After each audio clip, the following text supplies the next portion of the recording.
What's up, everybody? Welcome to the very first episode of Get Up to Par with Sabrina. And as you can see, I am your host, Sabrina Parr.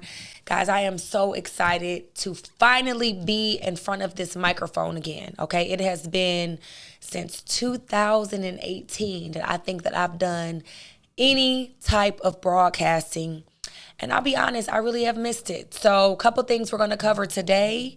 Number one, just a little bit about me. I used to do TV and radio for 8 years, all sports talk back in my day. It was like one of my first jobs. I loved it. It gave me goosebumps to be on the airways. And for unforeseen circumstances, I ended up moving on to a whole different career. And over the last few years, when podcasts has become very popular, accessible, it allows you to be creative in your own space. I have been itching to get back into it, and here I am. Okay, so with series of events that's happened in my life and just how I love to express myself, communication has always been my thing. It's what I majored in college. It was my internships. Obviously, it was my first job. I worked for ESPN Radio on the airway. I was the only woman. I was the only Black person holding it down, doing very well. And here I am again years later. So very excited to be here. So let's address very quickly the elephant in the room. My voice is totally raspy, guys. This is not how I typically sound. But I had an altercation last night, which I am going to talk about. And this will explain why my voice sounds the way that it does. Okay, so let's just hop right into that. Well, before we move on, I just want to give you a little bit about what you can expect from the Get Up to Par with Sabrina show. So we're going to do sports talk. We're going to do entertainment. We're going to hit on a lot of hot topics, whatever's current in the news, whatever's floating around social media, and things that are really near and dear to me, which is self-care, self-love, and women empowerment, okay? I really have a heart for women, guys. I really have a heart for women to show up as their best selves, to really learn how to love themselves, honor themselves, make the best decision-making, recover from things and decisions that may not have been the best for them. That is my niche. That is what I love to do. And of course, since I'm really into health and fitness, we're definitely going to talk about that, how to lose, how to be healthy, what are some of my tricks, during the seasons that I love to help tighten things up here or there. So all of this stuff we're going to cover on this podcast. It's going to be very entertaining. I'm going to have some really dope guests because y'all know I know some good people. And we're going to really get into it. And most of all, I'm a little controversial. So, I'm going to be very outspoken with my opinions, and especially when it comes to men versus women and how we think differently. So I can't wait to really dive into those conversations. So those are all things that you can look forward to on this podcast. So back to it. Why is my voice sounding like I am a 8-year-old little boy? Okay, so yesterday night, I was out with some friends having dinner at a restaurant that I frequent. And I have been going to this restaurant for years. Like literally years, and have never had a bad experience. I'm going to be honest. So having dinner, had a little bit of wine. I love this place because I think the food is good, and they are one of the few places that stays open late on a Monday, and they have a beautiful patio. So, when it's nice outside, you want to hang out on the patio, socialize, linger a little bit, don't want to be rushed. Perfect vibe for that, right?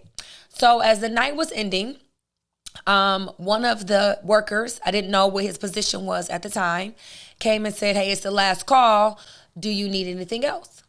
And so we simply just said, "Oh, we'll take a water." So this young man proceeds to reach behind wherever he could find a glass of water and hand it to us and say, "Oh, you can take this one." Now, first of all, this water is used. It's been sitting out somewhere. We don't know who it belongs to, and that's just nasty. Why would you ever try to give me a used water? So what I said was, okay, yeah, that doesn't belong to us. Can we get a fresh water? This man, you're not going to believe what he says to me next. Like, it literally had me stuck. He said to me, Oh, well, if you don't take this, I don't know when you're going to get some more water because I'm just too busy to go get it. Can you? So, all right. So that was the first part of this story. And I think I responded to him and said, "Are you kidding me? Are you serious right now?" And he just walked away. He went inside. We were on the outside patio. He went inside, did whatever he was going to do. Now, I sat there with my friends. We discussed what just happened a little bit, but I'm really thinking about how I should handle this situation. Should I address it? Should I not? What is it about me that made him think that I would be okay with receiving a used water and then you getting upset that I don't want to receive it? Like, what about my appearance makes you feel that that was okay? So, because this is not my first time dealing with bad employees, bad service, bad thinking, I was a little fed up and I was tired. So I decided to go inside and see if there was a manager I can speak to. I go ask the bartenders, "Hey, is there a manager here?" Lo and behold, the young man that offered me the used water is the manager. Okay, so now I'm even more upset because you, as a manager, should be way more skilled and prepared in your customer service. The number one thing you learn as a manager is how to serve your customers. And I know this because I've been a manager of gyms. I understand customer service is what's most important to keep your business thriving. So the fact that you as a manager thought it was okay to offer me a dirty water, then tell me you're too busy to bring me another one. And guys, guess what he was busy doing? Drinking wine. When we came inside, this young man had a glass of wine in his hand, drinking it, chilling. Like the night was over. It was nothing going on. He was not busy at all. So after he said to me, "Oh, I am the manager," I said, "That's fine. Give me your name because obviously I need to go above you and speak to the owner." "Oh, if you want to know my name, you can go outside and look at the sign. My name is on the sign." Oh, so now I'm just beneath you, right? Like, can you imagine me, out of all people, like what was going through my head as this man was talking to me in this tone and using his choice of words? So I said, "Sir," I had my phone out because I'm in my notes trying to write down his first and last name. So he did give me his first name, but insisted for me to go outside and look at the sign to find out his last name. I said, "Sir, I'm not going outside to look at anything. You can tell me your name right here." "Oh, no, let me escort you out to the sign so you can see my name." Now, remember, he told me he was too busy to grab me some water. Now, all of a sudden, you have enough time to escort me anywhere to read. Now we got time to read signs and take field trips. But you didn't have enough time to give me a new glass of water that you offered by saying, "This is last call. Do you need anything else?" I mean, the whole dynamic was crazy. And I have two other people with me. One of my homegirls, she lives in LA, wanted to link up with me, said, "Let's go to a nice spot." I'm thinking I'm taking her to a nice spot because it's been a nice spot from all the experience that I had thus far. So now I'm embarrassed. I'm humiliated. I'm feeling a little, I'm just very uncomfortable. And so he refuses to give me his last name, guys. Like, he literally was like, "Oh, well, I'm not giving you my name because it's right outside on this sign. And if you don't want to go read it on this sign, then you don't really need my name." So just that little part of the story had me really feeling like he just really feels like I'm less superior. I'm inadequate. I am totally beneath him. I'm not even worth the consideration or the respect. It's not like I came off the street, they were closed, and I was trying to force them to open or give me something. I was already there for 2.5 hours, having dinner and drinks, sharing some good laughs with my friends, had already paid my tab. Between us, we tipped well over 15%, okay? Each of us, tip was very, very, very good tip. Okay, I'm an avid tipper, and if it's multiple people, I make sure that we're well over 15% with what we're tipping, and no issues, right? I didn't even get my avocado for the salad that I ordered. Didn't even make a big deal about that. And so the fact that I'm not causing any problems in your establishment, but when I look around, the biggest problem that I had caused was that I am Black. I have 2 other Black people with me. We're the only Black people left in this restaurant. And maybe that bothered you. Maybe you were ready for us to go. Maybe you felt like because you feel however you feel about us, you don't owe me any respect. Those customer service principles that you learned, that I'm assuming you learned, do not have to apply to us because of who we are. And I can only make this assumption based on the experience that I had. So once he kept hitting me with, let me escort you outside to this sign to read it. So now I'm livid. We're going back and forth. I'm asking him questions like, who do you think you are? Do you even understand who you're talking to? I'm not a little peon. You have to show me respect. How dare you?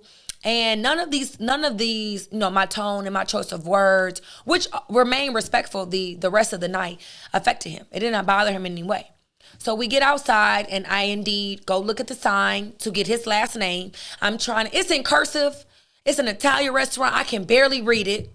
I don't know if it was Salerno or Salerna. I'm struggling with the name. He's still not helping me with it by telling me the name and the correct spelling. He could care less. So I said, you know what? Do you understand how powerful my influence can be?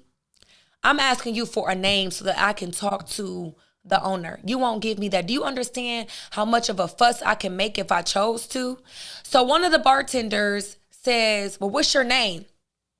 So I tell him my name. I said, my name is Sabrina Parr. He said, oh yeah, that's her. So obviously somebody in there was aware of who I was and maybe had somewhat of an idea of my influence. So with that being said, one of the bartenders said, just get her the water. Remind you, I still hadn't got a water. Through all of this, I'm still waterless. Okay, so we're going back and forth, and he's basically, as I'm speaking to him, because now I'm outside reading this sign, this man locks the door and goes inside. One of the bartenders was bringing us a water out in a to-go cup of fresh water. He didn't locked him out as he brought me the water. So now he's locked out with us. He's trying to go around. So that is when I then proceeded to go live on my phone and rant and rave about the experience that I had. Right? From the beginning to the end, I'm very upset. I'm giving details. And this video I posted landed on the Shade Room. Now, I don't know if you guys fully understand how powerful the Shade Room is. Okay, so let me read you guys something really quickly so you can really understand. Like, the Shade Room is not just a gossip site. It's not just something to do when you're bored. The Shade Room is very powerful. So out of the top 10 media publishing companies in the world, I'm going to read you the top 3. It's Walt Disney with 7.3 billion actions. Actions means viewers, subscribers, whatever. Warner Media, 4.7 billion. The NBA with 4 billion. And then the Shade Room sits at number 4 at 3.9 billion, above the NFL, Comcast, Paramount, Fox, Complex, and Group 9. The Shade Room, which you think is just a free social media page, Instagram page, is the top 4 media publishing companies in the world. That is how powerful they are. Why would you ever want to challenge them or anyone that has a relationship with them or anyone that has access to promote anything, good or bad? Promotion is not always good. Why would you ever want to challenge somebody that has access to this type of power? So this is why it's important to always treat people equally, because you never know who you're dealing with. You never know the power that they have. And so the fact that this video landed on the Shade Room, they woke up to a nightmare, to the point where they had to turn their comments off. They had to put their personal pages, turn those private, because they were getting harassed by my little video that I posted on my page expressing the experience that I had. And so now I'm sure that they're kicking themselves. And they reached out to me first thing in the morning, offering to have a conversation. I was open to that, offering an apology, trying to see how they could rectify the situation. I didn't even get into any of that, because how can you change the mentality of somebody who thinks that way? He is who he is. So after further research, I learned this young man is the son of the owner. This is a family-owned business. They own multiple restaurants collectively, him and his wife. That boy feel like, I don't care who you is or what you talking about. My daddy owned this place. Quite frankly, you could just leave and nothing's going to happen to me. I guarantee you that that was his thought process. So as they were speaking to me, because I was open to having a conversation, I do respect humility and I do believe in communication. You know, they're constantly asking me, what can we do to continue to earn your business? And I told them, I'm not sure, because him being the owner's son, well, you're not going to fire him because he's family. He's going to continue to work there. So why would I ever want to come somewhere when someone treated me in that way? I don't want to come down there on eggshells, having anxiety, wondering, is he going to be fake because somebody's making him? Is he going to say, I don't care about this girl, I'm still going to treat her how I treat her, and then it happens to me again? You cannot ensure me that I'm going to get positive, respectful treatment moving forward if he's there. So I will have to have a conversation with this young man, and his name is Dominic Salerno. And they said, okay, that's very fair. They did give me a refund instantly, but of course, that's the least you could have done. So I set up a meeting. Now, this meeting, to be honest, is not to rectify the situation. It's so that he can hear my voice more clearly now that you understand the power that I have. And I don't like to take advantage or overuse my power. Like, I very rarely do this. I only do it if it's really important to me. And I do feel that mistreating any customer, black or white, in an establishment is important enough for me to speak about. I don't care what color they were or that I am. The way I was handled was totally wrong. No ifs, ands, buts about it. And the man who I spoke to, which was kind of basically the guy who was over the management group, admitted that this guy, Dominic, said I was very rude and I was obnoxious. He admitted that. So you knowing this, moving forward, you felt like it was okay. So yes, because you disrespected me to my face, you're going to have to honor me to my face. That's the only way that I'll even have a conversation with you. Never on the phone. I have not had that conversation yet. I do have the meeting set up. So as this is unfolding, I'm starting to hear more and more stories about this establishment, how racist they are, different stories people have experienced, how they won't let certain people in unless you have relationship with some type of athlete or celebrity, which doesn't surprise me. Then I go to their social media page. Do you understand that there's not one black person on their social media page? Not one. That is alarming for me. And number one, I wish I would have looked at this sooner, because that lets me know you're not even marketing to me. I have no business there. You're not even trying to attract people that look like me, because you're not even promoting people that look like me. And I know for a fact that there are many black people that frequent this establishment. It's in a great location. They have great hours. They have great food. So we go to this establishment. You didn't have a chance to take one photo of when black people were there and post it on your Instagram page? Do you not value our dollars? Do you not like that we're there and you just tolerate us? Like, these are all questions I need answered if you ever think I would ever spend another dime in your establishment and not make sure that no one else of color comes down there.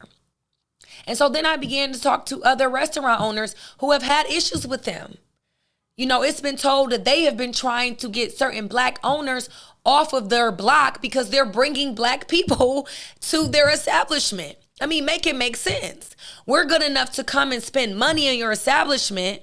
I'll tell you this, when LeBron was playing here in Cleveland, every Cavs game after party would be at this restaurant.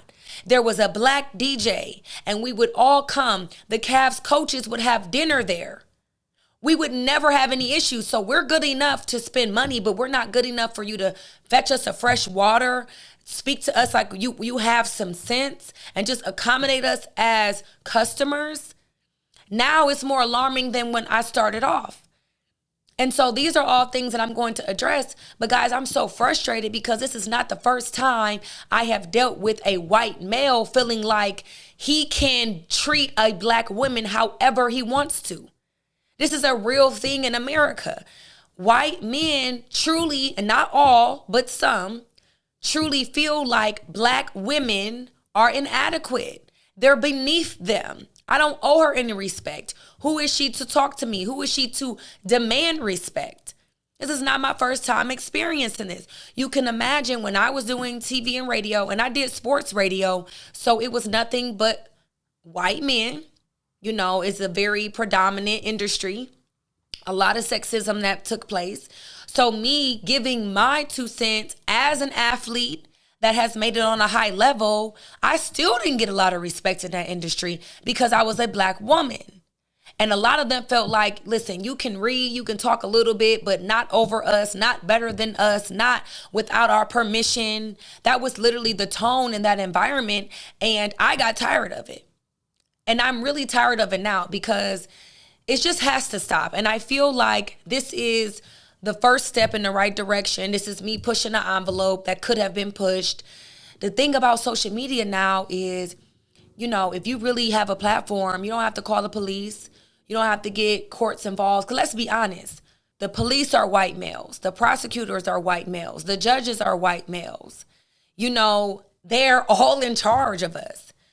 But I can go on my page, tell my story, and that does way more than a police statement. And by the way, the police showed up last night. Not sure why, because I wasn't causing any problems. Thankfully, they heard the story and they went on their way. But why are you guys here?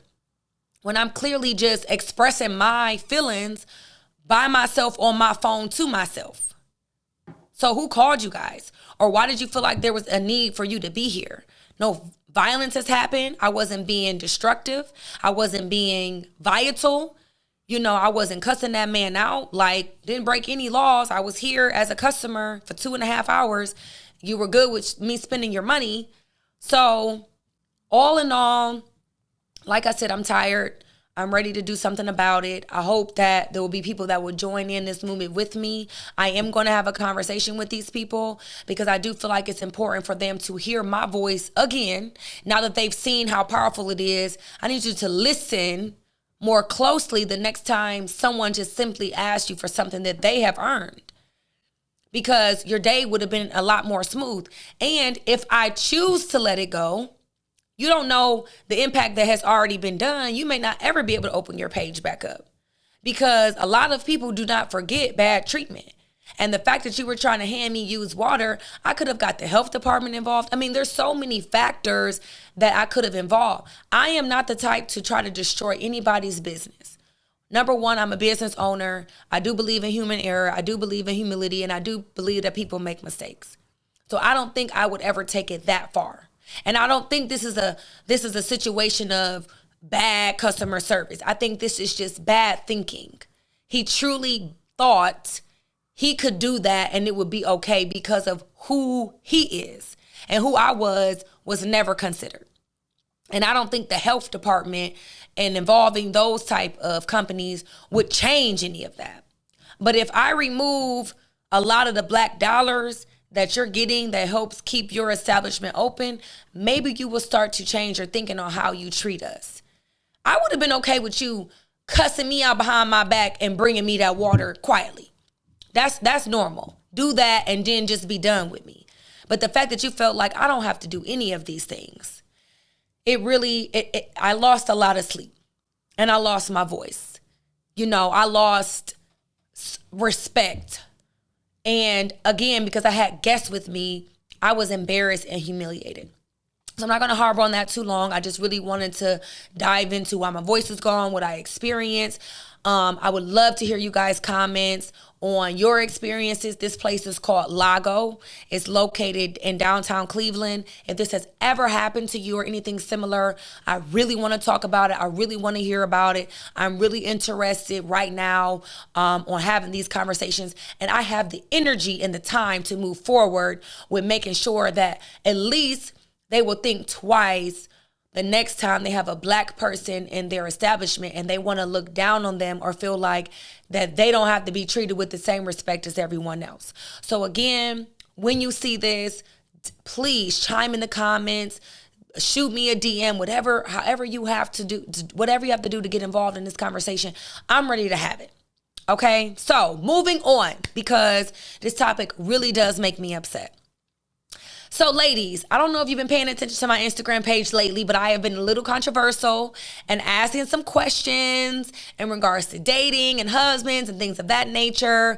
And it's been very interesting to see some of you guys' comments. One of my most recent questions was, so if you're a lady that is married and you have a really good man, whatever your definition of having a good man is, that's the type of man you have, right? So let's say you've gained some weight. And I'm talking about over a short period of time, not you've been married 30 years and the weight just comes as you get older. I'm talking about maybe a 2 to 5 year span. You've gained a little weight. It happens to all of us. And your husband comes to you and says, baby, I really need you to lose this weight or I'm going to cheat on you.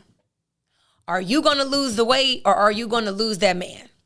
And this is a question that I presented on my social media page, right? And I answered my own question. And so, number one, I respect honesty. Okay, let's be honest, y'all. These men be lying.